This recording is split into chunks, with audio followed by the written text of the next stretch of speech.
Hello everyone. Today we will talk about the gout. The gout is a disease which is caused by the defective metabolism of the uric acid, and it leads to the accumulation of the uric acid in the tissues and the body fluids and in the urine. We will talk about the causes of the gout, its classification, treatment, diagnosis, and what are the drugs which are used in case of the gout disease. So first of all, what is gout? The gout is nothing but hyperuricemia. It is a fancy name for hyperuricemia. Hyperuricemia means that the uric acid which is formed during the metabolism of the degradation of the purines basis, the uric acid starts accumulating in the body fluids. Now the uric acid is produced by the degradation of the purines nucleotides, and it is removed from the body with the help of the kidneys in the urine. So the hyperuricemia can either be due to the overproduction of the uric acid, that the uric acid is abnormally produced in abnormally large quantities, or when the uric acid is not being excreted from the body, the under excretion of the uric acid, that there is something wrong with the filtration system of the body. So first of all, we will talk about the manifestation of the gout. Basically, the uric acid that starts accumulating in the body fluids, this uric acid reacts with sodium and forms monosodium urate crystals. Now these monosodium urate crystals will be the main agents which will cause the manifestation of the gout. Basically, these monosodium urate crystals, they starts accumulating in the joints. When the monosodium urate crystals starts accumulating in the synovial fluids of the joints, the body thinks that these are some foreign bodies and they need to be removed. So the body sends the immune cells to these joints, and the immune cell in turn led to the inflammation of the joint, and the inflammation of the joint is called arthritis.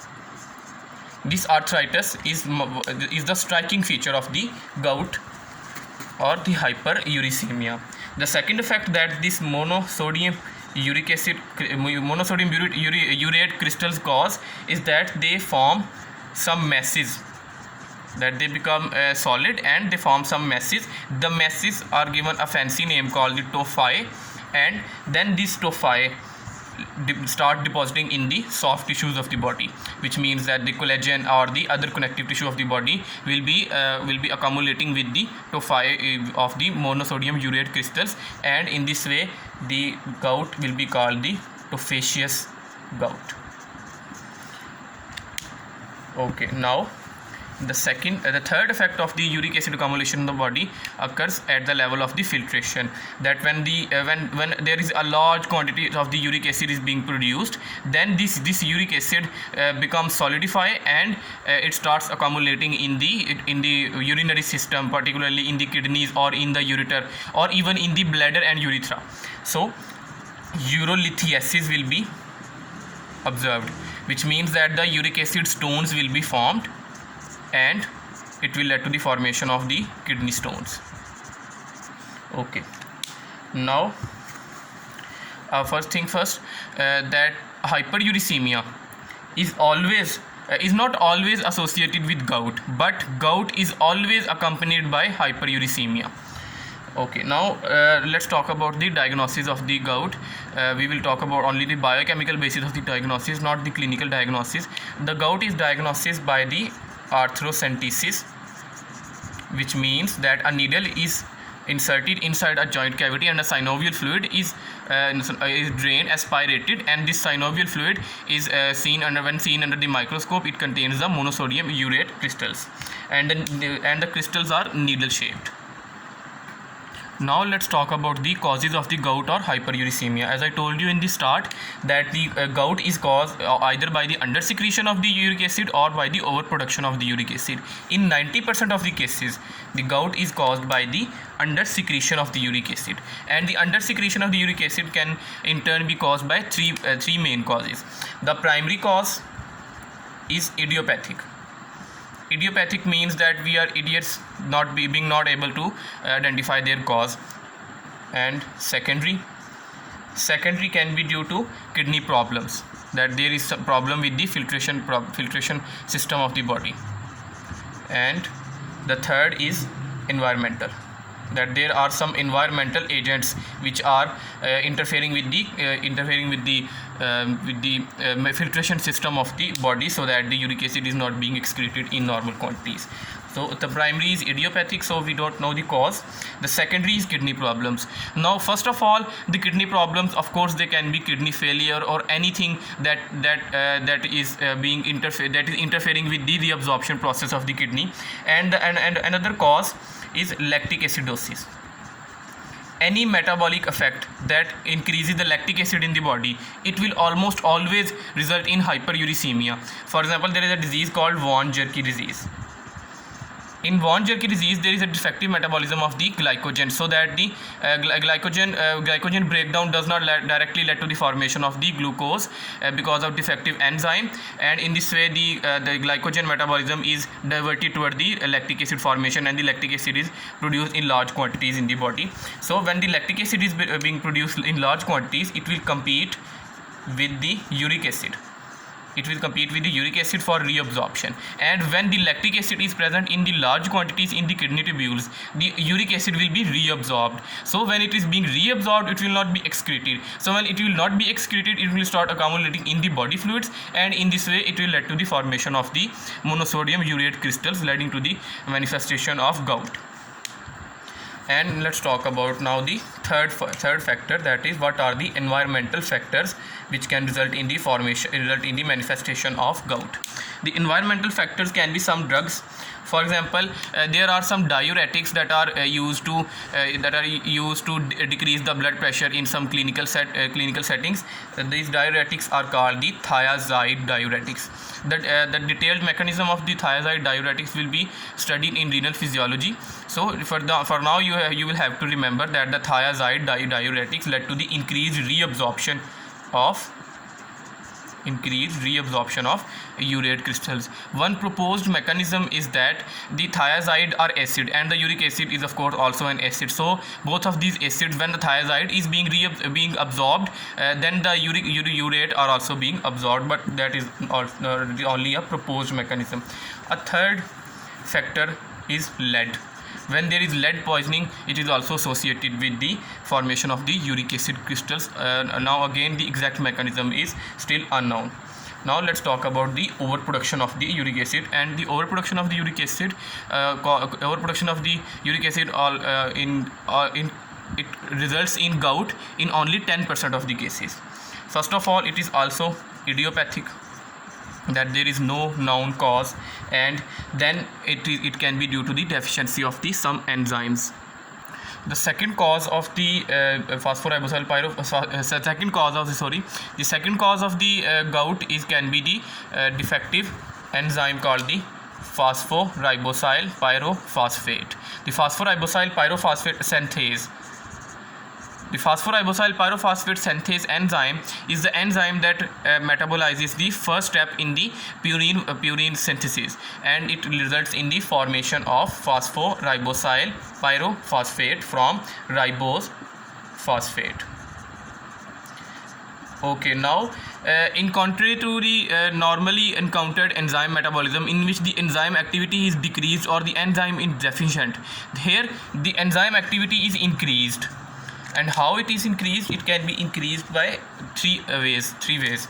First of all, the Vmax can be increased, so that the enzyme works at a maximum or a rapid velocity, and Km can be reduced, so that the affinity of the substrate for the enzyme is increased, or it will have less inhibitor sensitivity. The inhibitors of this pathway are the purine nucleotide, which are the end product. So this is the case of the end product inhibition. So when the inhibitors are not very much acting on the phosphoribosyl pyrophosphate synthetase enzyme, then the formation of the phosphoribosyl pyrophosphates will increase, and in this way, when the phosphoribosyl pyrophosphate synthesis increases, it results in the increased formation of purines.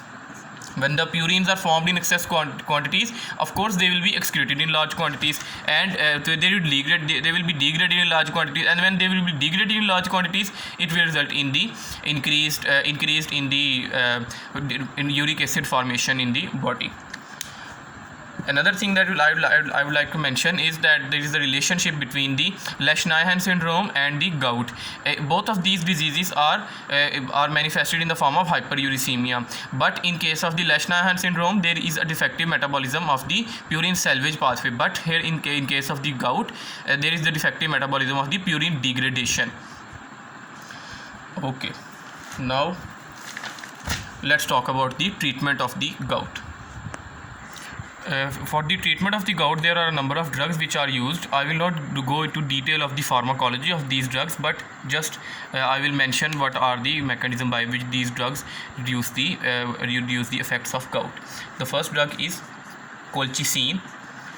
The colchicine stops the inflammatory process. I told you that when the monosodium urate crystal starts accumulating in the joints, the body sends immune cells to them, and in this way the inflammation starts in the joint. So if by some process we stop the movement of neutrophils which cause inflammation, if we stop the movement of the neutrophil to the joint cavity, then to the joints, then the inflammatory response will be reduced. So the colchicine stops the microtubule movement. There are microtubules in the neutrophils that led to the movement of the neutrophils up to the site of or you can say the inflammation, or up to the site where they have to go. So when these microtubules are stopped, the neutrophil cannot move, and when they cannot move, then the inflammatory response will not be encountered. The second drug is prednisone. Prednisone, as the name implies, that it is a glucocorticoid, and in this way, like all the glucocorticoids do, it will stabilize the lysosomes, and in this way it will reduce the inflammation. The third drug is indomethacin. Indomethacin is a drug which is a non-steroidal anti-inflammatory drugs, and it means that now it will lead to the increase in the formation of prostaglandins, and in this way inflammation is reduced. The third drugs the third and fourth drugs are probenecid and sulfenpyrazole. Probenecid and sulfenpyrazole. Both of these drugs will lead to the increased excretion of the uric acid.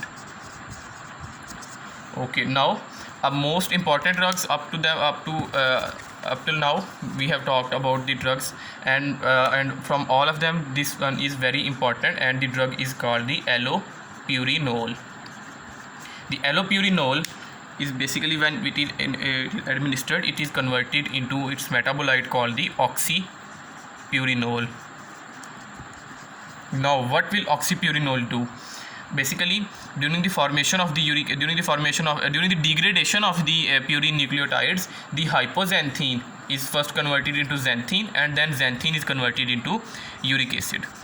And the enzyme here is xanthine oxidase, and here also xanthine oxidase. So by some process we stop the pathway either at this step or at this step, and in this way the xanthine will start accumulating and the hypoxanthine will start accumulating. Though hypoxanthine can be salvaged because there is the enzyme called the hypoxanthine guanine phosphoriboside transferase, which will salvage hypoxanthine into IMP. So if we stop the pathway, we will be able to get rid of the excess uric acid in the body. So oxypurinol acts by inhibiting the enzyme called the xanthine oxidase, and there is also another enzyme which will inhibit the xanthine oxidase, and this drug is called it is not an enzyme, it is a drug, and this drug is called the febuxostat. Okay, now we are done with the gout. In the next video we will talk about the adenosine deaminase deficiency.